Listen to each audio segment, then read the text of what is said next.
좀 바이블 타임 순서상 어제부터 예레미야서를 읽고 있습니다.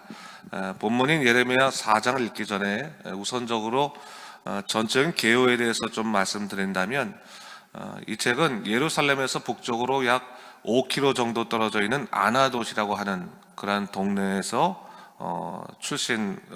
나온 예레미야에게 주신 남유다를 향한 하나님의 예언의 말씀이다 라고 할 수 있습니다. 예레미야는 제사장 힐기야의 아들로 요시야 왕 13년인 약 주전 627년 20세의 나이에 선지자로 부름받게 됩니다. 그리고 나서 여호야김, 또 여호야긴, 시드기야 왕, 그래서 예루살렘 함락까지 약 40년간 남유다에서 활동한 사람으로서 유다의 멸망을 실제로 목격한 사람이죠. 그래서 눈물의 선지자라고 불리기도 하는 이 예레미야는 우상 숭배와 탐욕에 빠져서 하나님의 말씀을 무시하고 살아갔던 남유다 백성들 향해서 하나님의 진노하심을 전하고, 동시에 유다의 멸망과 또한 백성들의 포로됨을 예언한 그런 사람입니다. 사실 그는 유다가 회개하고 돌아오기를 참으로 바랬습니다. 그래서 하나님께서도 그들을 회개케 원하신다라고 하는 메시지를 끊임없이 주고 있는데, 그럼에도 불구하고 유다는 그 기회를 잃어버리고 예정되었던 패망의 길을 걸을 수밖에 없었습니다. 말씀을 들어도 자기 육신의 욕망을 제어하지 못하고 결국 죄로 간 거죠.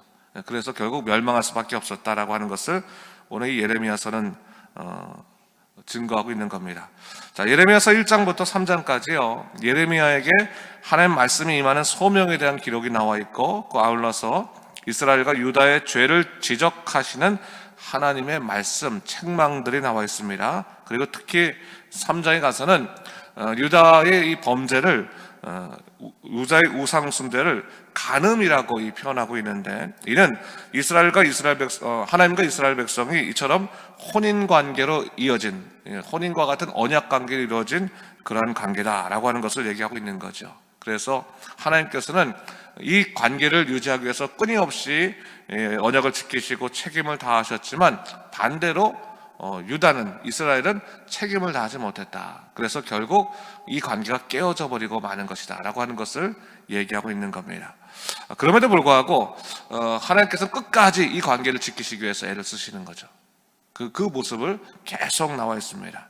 자, 오늘 그런 의미에서 오늘 본문으로 들어가겠는데, 그래서 끝없이 회개를 요청하시는 하나님의 사랑의 모습이 드러나 있는데, 1절과 2절을 제가 읽어보도록 하겠습니다. 보세요.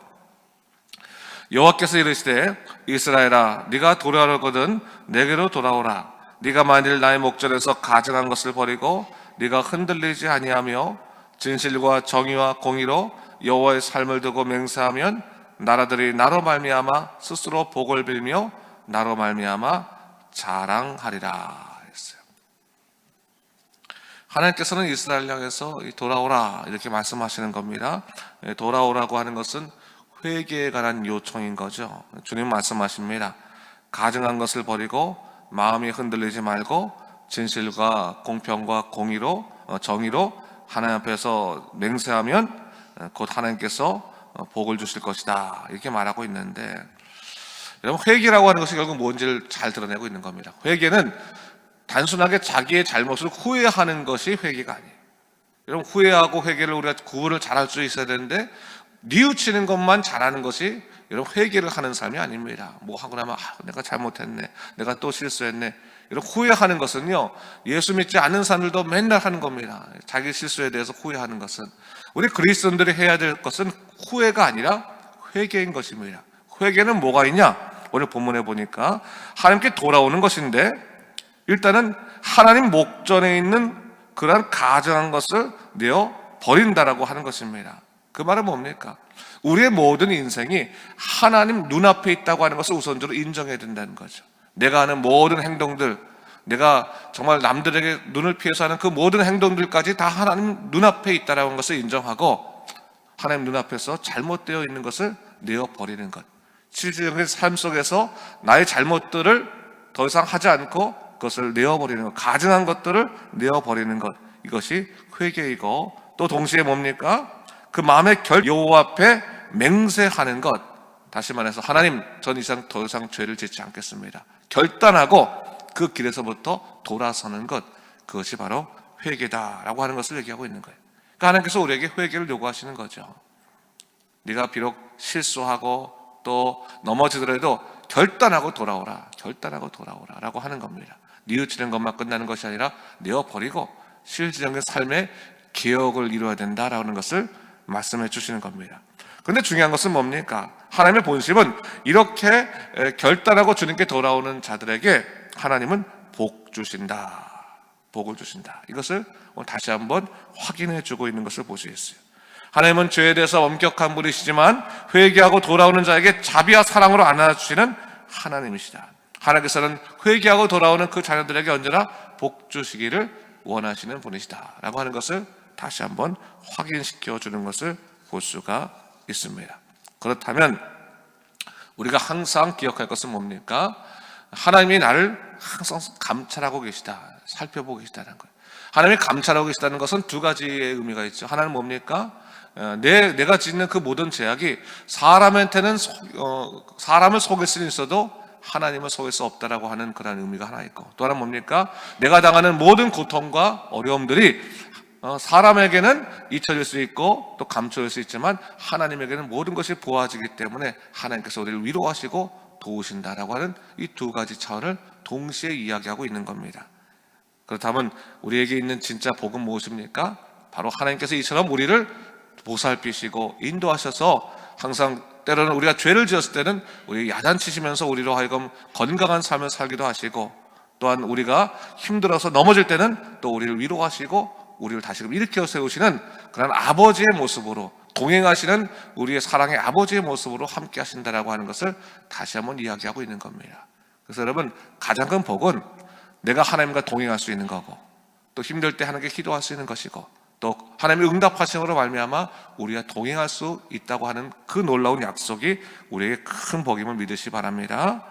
자, 오늘 본문에 보니까 3, 4절에 가서는 하나의 영적 원리, 하나님께서 그 백성을 다스리는 영적 원리에 대해서 이야기하고 있는데, 제가 또 3절과 4절을 읽어보도록 하겠습니다. 보세요. 여호와께서 유다와 예루살렘 사람에게 이와 같이 이르노라. 너희 묵은 땅을 갈고 가시덤불에 파종하지 말라. 유다인과 예루살렘 주민들아, 너희는 스스로 할례를 행하여 너희 마음 가죽을 베고 나 여호와께 속하라. 그리하지 아니하면 너희 악행으로 말미암아 나의 분노가 불같이 일어나 사르리니 그것을 끌 자가 없느니라 했어요. 자, 3절에서는요 농사에 관한 비유가 나오고요, 4절에서는 할례에 관한 비유가 나옵니다. 3절에서 뭘 말하고 있습니까? 농사에 대한 비유인데, 농부가 기경하지 않은 땅에 씨를 뿌리지 않는다, 이걸 얘기하는 거죠. 그렇죠? 이게 무슨 말입니까? 결국 하나님도 회개하지 않는 자에게 축복의 씨앗을 뿌려주지 않는다라고 하는 그 말씀이에요. 여러분, 회개가 없는 삶에 복의 씨앗이 뿌려지지 않는다고 하는 거예요. 나는 죄를 짓고 있는데 하나님의 축복을 바라고 있으면 그것 정말 어리석은 일이라 말할 수 있는 겁니다. 여러분, 우리가 항상 회개하고 하나님께 돌아가려고 하는 그 삶 가운데 하나님의 축복이 임하는 것이고 복이 임하는 것이지, 내 잘못을 회개치 않으면서 복을 기대한다, 그런 일이 있을 수 없다라고 하는 것을 오늘 본문에서 얘기하는 거죠. 동시에 할례에 관한 것이 4절에 나오죠. 할례가 뭡니까? 이스라엘 백성과 하나님이 맺은 언약의 근거한 것으로 이스라엘 남성의 표피를 베는 것이죠. 그런데 오늘 예레미야가 뭘 얘기하고 있습니까? 육신의 표피를 베지 말고, 그게 중요한 게 아니라 뭐예요? 마음의 가죽을 베야 된다라고 하는 것을 얘기하는 거예요. 겉모습의 할례가 중요한 것이 아니라 참다운 마음의 할례를 통해서 하나님과 영적인 변화를 이루어야 되는 것이다 라고 하는 것을 얘기하는 거죠. 이거 오늘날에 어떻게 적용되죠? 교회만 다닌다고 해서 복된 인생 사는 게 아니다.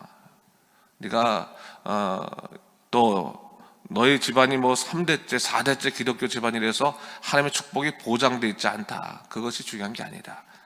그런 형식적인 거 말고 지금 네 마음 가운데서 항상 하나님을 생각하고 또 마음의 잘못들을 내려놓고 마음의 가죽을 베고 하나님과 연합된 삶을 사는 것이 마땅한 것이다. 이것을 얘기하는 거죠. 오늘날로 적용한다면. 그래서 다시 한번 하나님께서 말씀하시는 것을 우리가 들은다라는 것을 생각하고요. 자, 5절부터는 임박한 심판에 관한 경고가 나오는데 제가 또 5절과 6절을 읽어보겠습니다. 본문 보세요. 너희는 유다에 선포하며 예루살렘에 공포하여 이르기를 이 땅에서 나팔을 불라 하며 또 크게 외쳐 이르기를 너희는 모이라 우리가 견고한 성으로 들어가자 하고 시온을 향하여 깃발을 세우라 도피하라 지체하지 말라 내가 북방에서 재난과 큰 멸망을 가져오리라 했어요. 예레미야는 죄를 지은 유다에게 파멸의 경고를 이야기하면서 나팔이 부는 것과 견고한 성읍으로 피난하기를 요구하는 이야기로 이어지는 것을 볼 수 있습니다. 근데 여러분, 이것이 뭡니까? 하나님의 노하심으로 말미암아 심판은 반드시 온다는 것을 얘기하는 거예요. 그러니까 죄의 끝에는 반드시 심판이 있다. 바로 우리 예수 그리스도께서 오실 때 나팔이 부러지면 죄인들은 모두 다 하나님의 심판대 앞에 서게 되는 것이 분명한 것입니다. 요행은 없다고 한 것입니다. 근데 중요한 것은 뭡니까? 그럼에도 불구하고 어떤 길이 있습니까? 14절 말씀은 우리 다 같이 읽도록 하겠습니다. 시작. 예루살렘아 내 마음에 악을 씻어버리라 그리하면 구원을 얻으리라 내 악한 생각이 내 속에 얼마나 오래 머물겠느냐 했어. 악한 생각을 마음에 두지 말고 하나님을 생각하고 그 악한 생각을 내어버리라. 내 마음에 악을 씻어버리라 그리하면 구원을 얻는다라고 말씀해 주시는 겁니다. 사랑하는 성도 여러분, 하나님께서 오늘 이 예레미야를 통해서 유다의 마지막, 이미 이 시기에는 뭡니까? 이미 아수르가 북이스라엘이 멸망당하고 이제 남유다도 마지막 멸망의 세계로 달려가는 그 시기에 너에게 마지막 기회가 있다. 더 이상 악을 행하지 말고 돌아오라고 말씀하시는 거죠. 그런 것처럼 매 순간 우리는 우리의 마음을 돌아보고 항상 하나님 앞에 바로 서야겠습니다. 믿음으로 살고 또 우리의 삶 가운데 잘못된 것을 내어버리고 주님 보시기에 온전한 믿음의 삶을 살아가야 되겠습니다. 다시 한번 하나님을 생각하며 말씀 가운데 새로운 삶을 살아가는 여러분 되시기를 주님의 이름으로 축원합니다. 기도하겠습니다. 주 하나님 아버지 참으로 감사합니다. 이 아침에 우리를 주의 전으로 불러주시고 또한 예레미야 말씀을 통해서 하나님께서 준엄하신 그런 죄에 대한 심판을 경고하시지만 아울러서 회개에 관한 회개를 통한 용서하심도 선포하신 것을 볼 수 있습니다. 주 하나님 아버지, 우리는 때때로 죄로 말미암아 넘어질 때도 있지만 항상 주님 바라보며 믿음으로 살게 하여 주시고 항상 하나님께서 원하시는 그러한 온전한 삶 살아갈 수 있도록 예수 그리스도의 십자가를 붙들고 살아갈 수 있도록 인도하여 주시옵소서. 감사드리며 이 모든 말씀 우리 주 예수 그리스도의 이름으로 간절히 기도드립니다. 아멘.